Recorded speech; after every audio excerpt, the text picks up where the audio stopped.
Uma palavra, e ainda durante a semana chegamos a Marcele quando pregou na semana de oração, e o texto lido foi de Neemias, e a mensagem foi acerca das oportunidades. Eu ainda dizia que aquela palavra da Marcele era a introdução para aquilo que o Senhor havia colocado em nossos corações para este domingo. E na manhã desse dia tivemos a oportunidade de ministrar ao coração da igreja, depois de uma semana inteira de oração, depois de nós ouvirmos tanto acerca da palavra crise, que eu já estou ficando em crise, eu já estou entrando em crise de tanto ouvir a palavra crise. E a gente ainda falava com a igreja acerca de uma faixa grande que eu vi no motel, crise no amor, vem para cá. Era uma coisa mais ou menos desse tipo. E aonde você vai? Aonde você vai, tudo que se fala é crise. E aí, essa semana ainda, um professor, até esteve presente no Jô Soares, numa entrevista. Eu tenho o seu nome escrito aqui, daqui a pouco eu vou lembrar. Ou melhor, vou ler o seu nome, né? Não vou nem lembrar, porque a mente falha mesmo. E ele chegou a mencionar, dizer que esta é uma palavra que é permanente. Épocas ela está mais evidente, mais forte, mais presente. Em outras épocas ela é citada esporadicamente, mas nunca esquecida. E eu quero compartilhar com os irmãos, mais uma vez, de um texto da palavra do Senhor. E nós vamos, mais uma vez, falar na noite de hoje acerca, já que foi mencionado a semana toda, né? Na crise é tempo de nós orarmos e também é tempo de possibilidades, de oportunidades. Nós vamos continuar falando acerca desta oportunidade. Evangelho de Mateus, capítulo 9.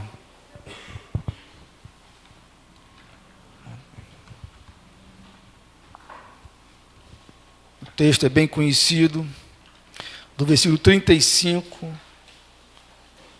até o versículo 38.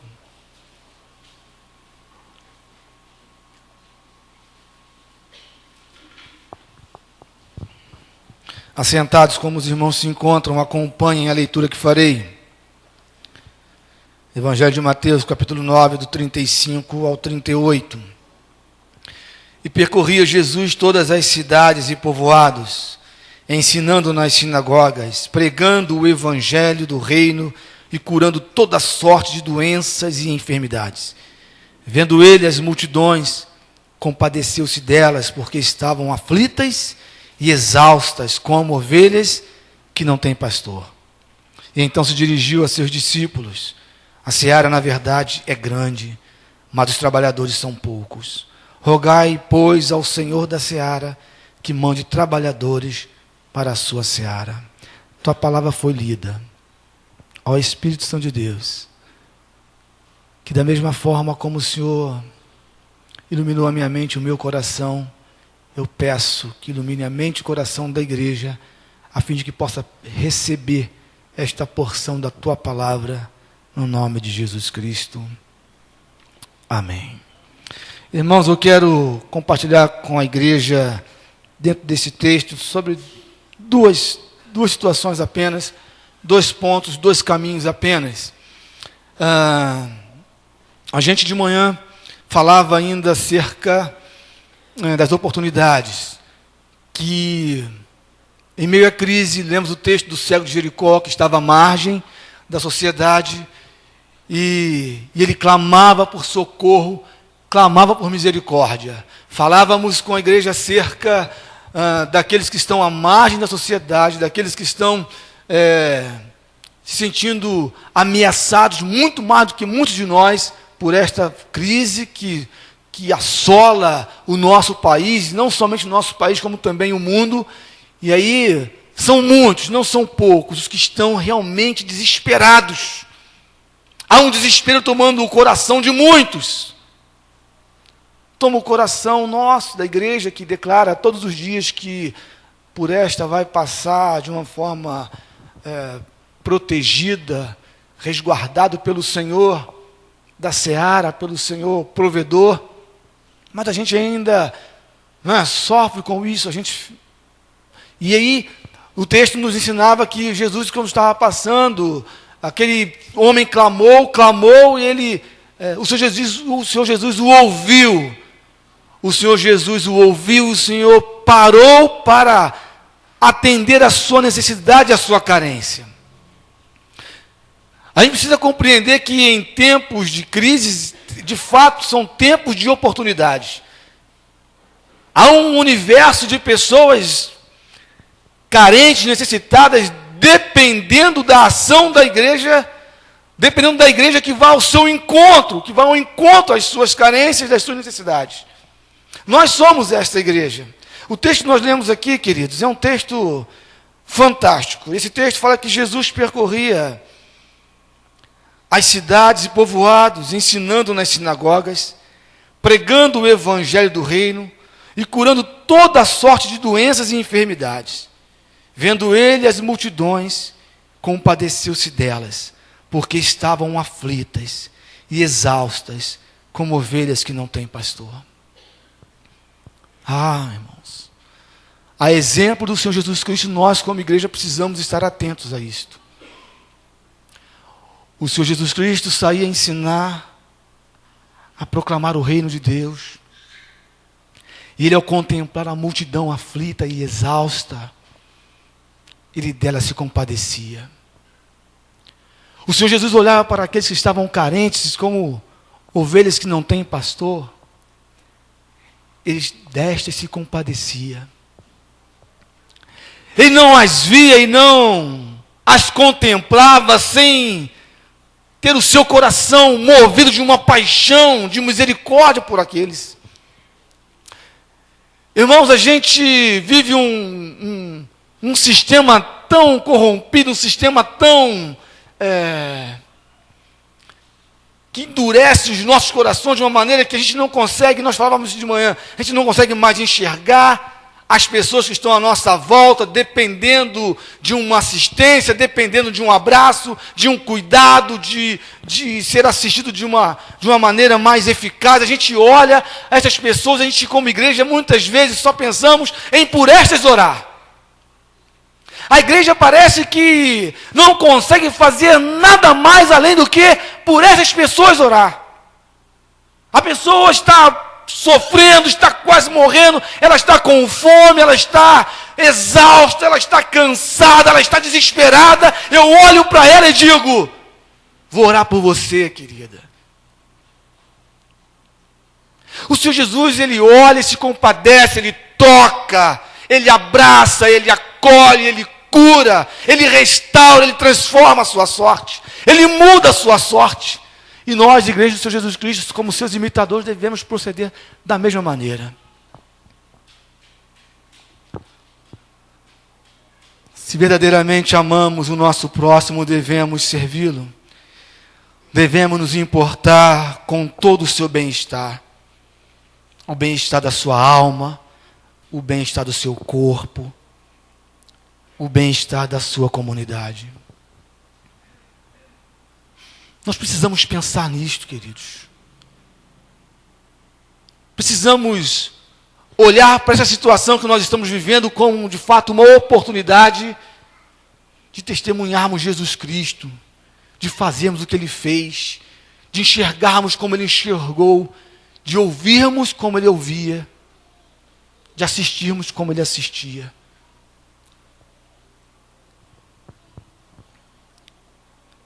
Certa mulher procurou um padre em uma comunidade.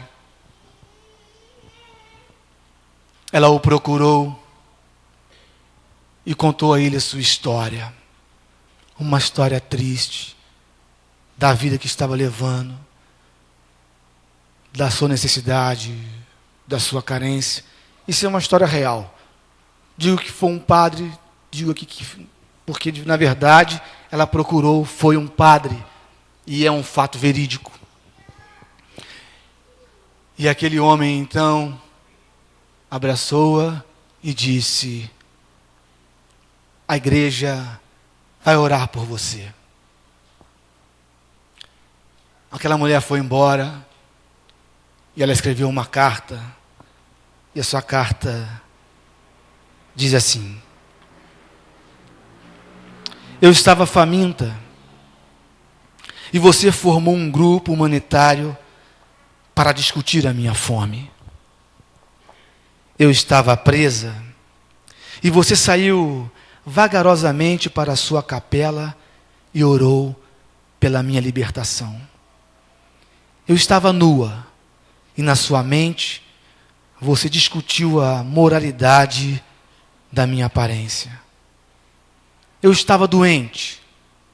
E você se ajoelhou e agradeceu a Deus pela sua saúde.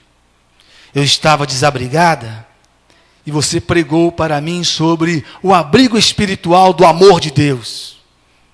Eu estava solitária e você me deixou sozinha para ir orar por mim. Você parece tão santo, tão próximo de Deus, mas eu ainda estou muito faminta, solitária e com fome. Dói, né?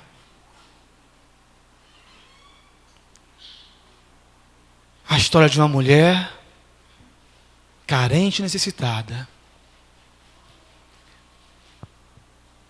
Uma história que aconteceu no interior de uma cidade, mas que acontece também na nossa. De pessoas que estão vivendo o mesmo que ela estava vivendo, nas mesmas circunstâncias, na mesma situação desta mulher, e que muitos de nós, como igreja, agimos como aquele homem agiu naquela cidade do interior. E aquela mulher então escreve que continuava faminta, necessitada e sozinha. Irmãos, o Senhor Jesus, vendo a multidão, se compadecia dela, porque ele percebia que ela estava aflita, ela estava exausta, como ovelha que não tem pastor. Muitos estão à nossa volta desta maneira. Muitos estão próximos de nós vivendo desta maneira, desta forma. E eu e você, diante deste quadro, diante da situação, diante das circunstâncias, como nós temos nos portado? Há uns 2 meses atrás, um senhor bateu à minha porta.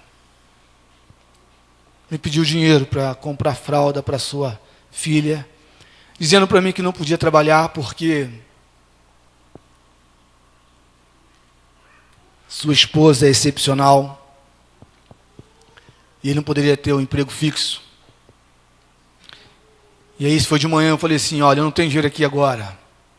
Volta aqui à tarde. Um sol, irmão. Eu falei, não vai voltar, né? Ele não vai voltar. Volta aqui à tarde. O senhor mora onde? Eu moro lá perto do Canecos. Foi longe da minha casa, eu moro aqui no Fornechem.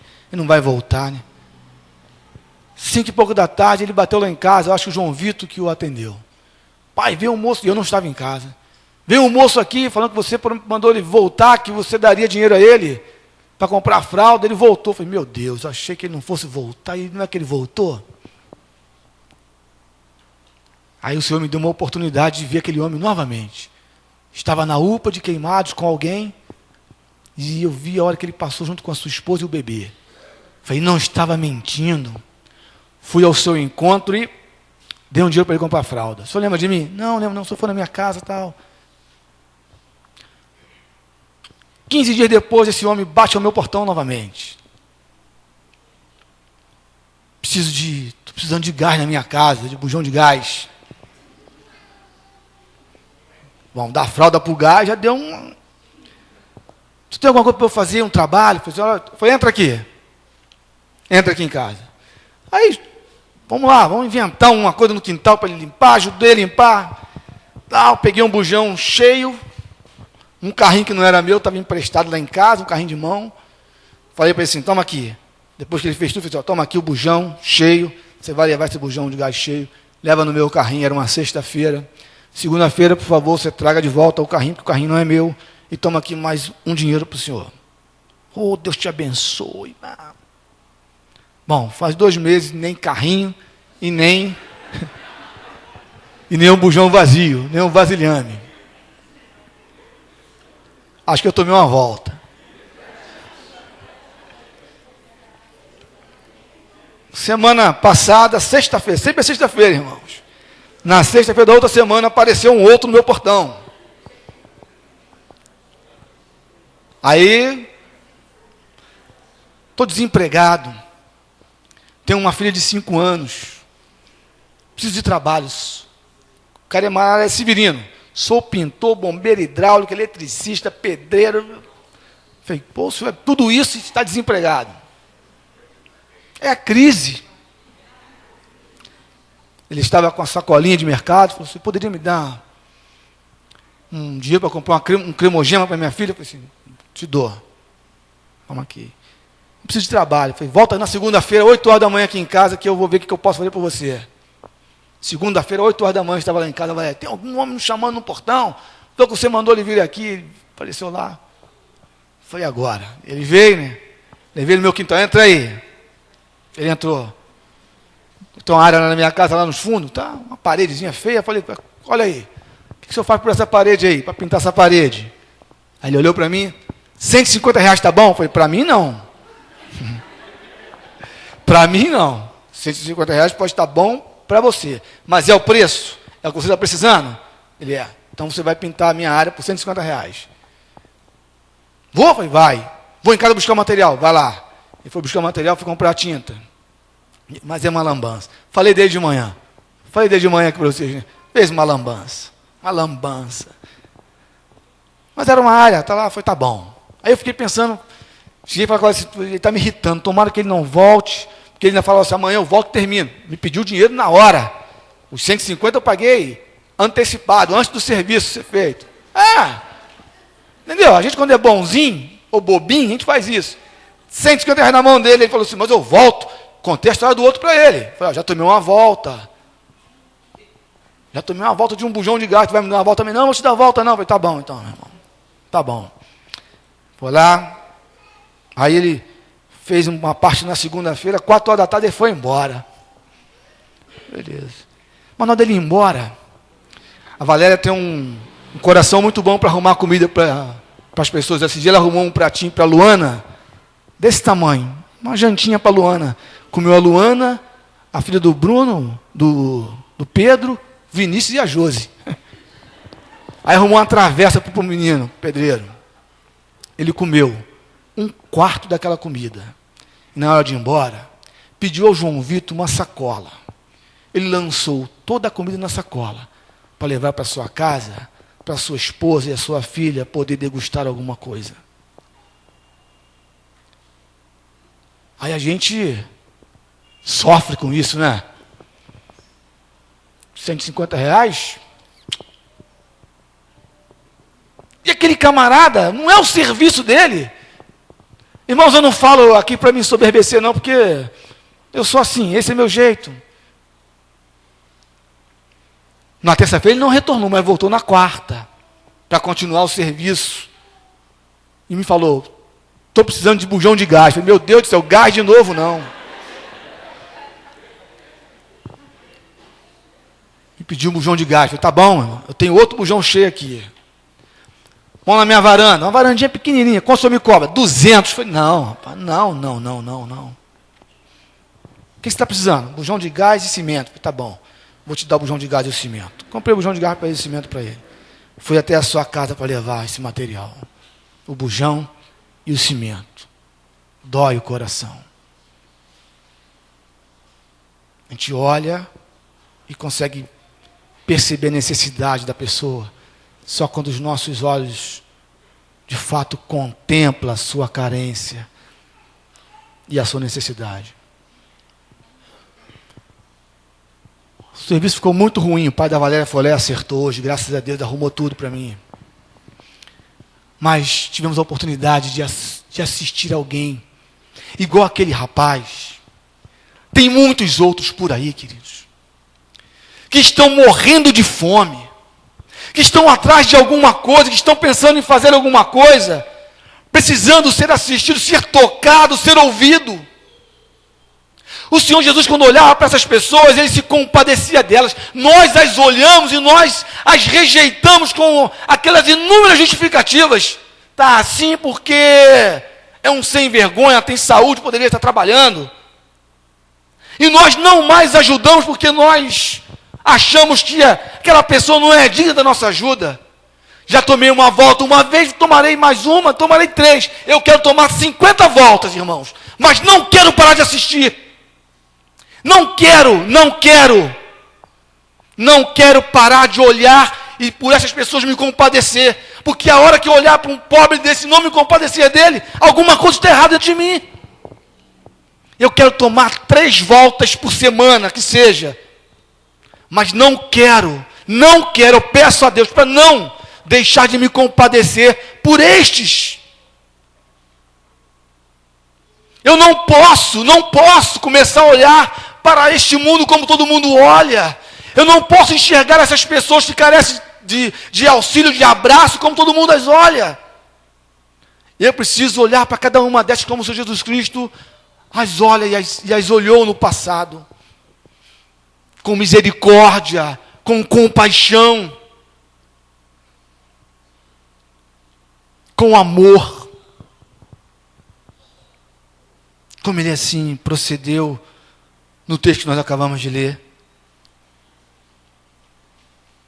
E nós, como igreja, precisamos seguir este exemplo, irmãos.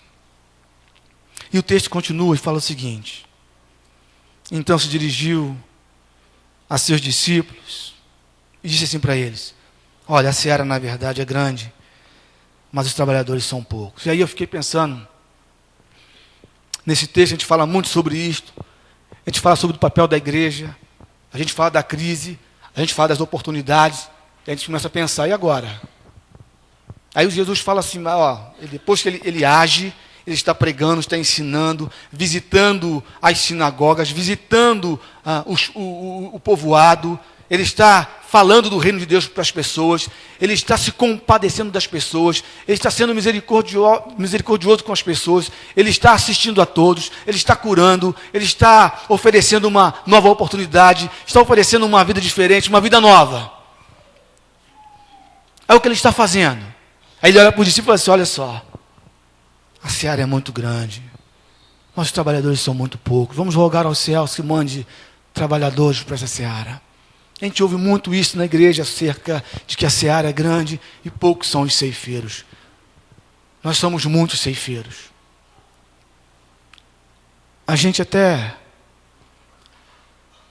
tem uma quantidade razoável de ceifeiros, mas que não quer trabalhar, que não quer exercer o ministério pelo Cristo proposto à sua igreja, de pregar, de ensinar, de tocar, de abraçar, de ir ao encontro. É isso que está faltando a cada um de nós, irmãos. E aí nós falávamos que é tempo de oportunidade na crise? É tempo de oportunidade de nós exercermos o nosso papel como igreja, como povo pelo Senhor escolhido, como povo de sua propriedade, como um povo especial. É hora de nós nos posicionarmos como igreja diante deste caos. Mas como é que essa seara? Vamos trabalhar hipoteticamente a seara como o universo da ética e da moral. Irmãos, estava lendo sobre um professor e ele fala coisas interessantes. Mas uma coisa me chamou a atenção, que ele fala o seguinte, acerca da crise no Brasil, e nesta área do que se refere à ética, à moral da sociedade brasileira, dos mais graves aos menos graves, ele fala o seguinte, poxa, um universo onde a corrupção está na segurança pública, neste universo de manobras políticas, no universo da justiça pelas próprias mãos, poderia ser o universo dos grandes movimentos antiéticos, se assim podemos dizer. E aqueles pequenos, que eu e você, muitas vezes estamos nestes envolvidos. Furar fila, comprar um produto pirata, falsificar documentos, falsificar assinaturas, sonegar impostos. Aí ele fala assim, a ética precisa ser entendida da seguinte maneira. É todo o conjunto de debates sobre as ações do homem no mundo, relacionados à cultura e a valores de uma sociedade. Aí ele diz o seguinte, cada atitude individual tem uma influência coletiva. Somos exemplos uns para os outros e é preciso assumir esta responsabilidade. Grande é a seara, poucos são os trabalhadores. Grande é o universo da corrupção. Grande é o universo da imoralidade. Grande é o universo onde a ética deixou de existir. Grande é este universo. E nós somos os ceifeiros inseridos neste contexto. E precisamos, como indivíduos, assumir essa responsabilidade. Sim, como igreja, irmãos. É o nosso tempo, é nossa hora. Sabe por quê? Há uma tendência muito crescente a se fortalecer a corrupção no Brasil. Porque os grandes, lá na grande nata, lá no governo, lá nos poderosos, o negócio é terrível. Cada dia mais vai somando, vai crescendo, e aqui embaixo a gente começa a olhar e a enxergar aqueles homens daquele jeito, eles roubam lá, eles fazem manobras, a gente começa a fazer manobra aqui também. Eles começam a pensar daquela maneira lá em cima, e aqui embaixo nós começamos a pensar igual a eles. Começamos a falar como eles falam, a enxergar como eles enxergam, a agir como eles agem. É tempo de crise, é tempo de nos apresentarmos como cidadãos dos céus.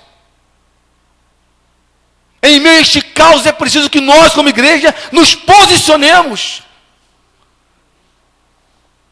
Que amanhã as pessoas venham nos olhar e saber que nós somos cidadãos dos céus. Somos homens e mulheres chamados pelo Cristo que se compadece, que tem misericórdia, que exerce misericórdia. Homens e mulheres que conseguem perceber a necessidade dos outros. Homens e mulheres piedosos, que consideram Deus como Ele o é, que seguem a sua palavra, que andam em obediência. A seara é grande.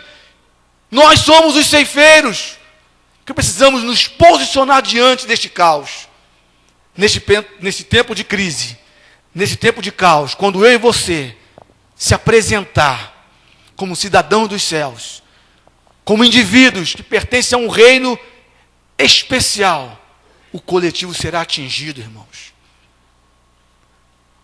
Mas se nós pensarmos como eles pensam, agirmos como eles agem, se nós fizermos o que todo mundo faz, aí ficará difícil. Ficará muito difícil. Talvez será impossível a gente conseguir conceber algo diferente e melhor para os próximos dias. É nossa hora. É o tempo da igreja. Orar é importante? Muito importante. Essencial na vida da igreja. Mas é tempo de ação. É tempo da ação. São dias de oportunidades. As oportunidades estão diante de nós. Estão diante de nós. Vamos tomar uma atitude em favor do reino dos céus. Vamos enxergar como Cristo enxergou. Vamos compadecer como Ele sempre se compadeceu. Vamos exercer misericórdia como Cristo exercia e sempre exerceu e há de exercer. Vamos tocar, vamos abraçar, vamos nos colocar diante deste quadro caótico, diante desta grande seara, como ceifeiros que servem a um Deus vivo e verdadeiro, posicionando-nos diante deste caos como cidadãos dos céus, como homens e mulheres que pertencem a um reino que faz a diferença. Um reino invisível. Nos responsabilizemos todos a devolver a esta nação a esperança de dias melhores, como homens e mulheres de Deus, a fim de que o reino de Deus seja estabelecido e o seu nome seja exaltado e glorificado através da minha e da sua vida. Amém? Amém. Que seja assim, queridos, para a honra e para a glória do Senhor. Que seja assim, para a honra e para a glória do nosso Deus. Amém? Feche seus olhos, vamos falar com o Senhor.